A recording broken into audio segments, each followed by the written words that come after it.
Sizlər belə çatdırır dini. Deyir ki, mən sənə, bax, diqqət edin, mən sənə Allahı qəbul elətdirəcəm indi. Hə? Sən Allahı qəbul eləcəksən, sonra sən Allaha ibadət eləməsən, gedəcəksən cəhənnəmə. Deyir, vay, bu nə söhbətdir, dəhşət. Bu da əvvəldən deyir, mən inkar eləsəm yaxşıdır bu dini. Bunun elə əvvəlindən cəhənnəm söhbətini atıb ortaya. Mən elə əvvəldən, mən deistəm. Canı qutardığında elə deyil. Mən deistəm. Burada konflikt yaradırıq cəmaatla din arasında.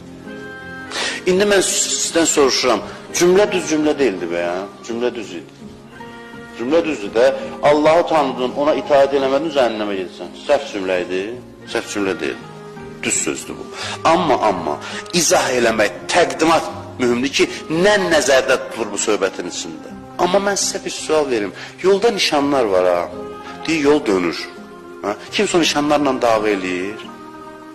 Əsəbləşdim, bu nişana baxayım, mənə deyir ki, çox sağ olsun nişan, mənə deyir, yol dönür. Dönməsəm uçuruma gedirəm, ha?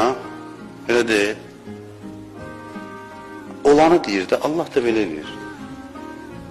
Allah deyir, filan şey günahdır. Yəni, yol dönür, düz getməyəsən, uçuruma düşəcəksən. Səni cəhənnəmə aparacam demir, cəhənnəmə düşəcəksən. Oturub orada təhdid eləmir, prinsipə düşmüşəm, siz bunu eləməsiniz yox, həqiqətləri xəbər verir sənə. Həqiqətləri sənə xəbər verir.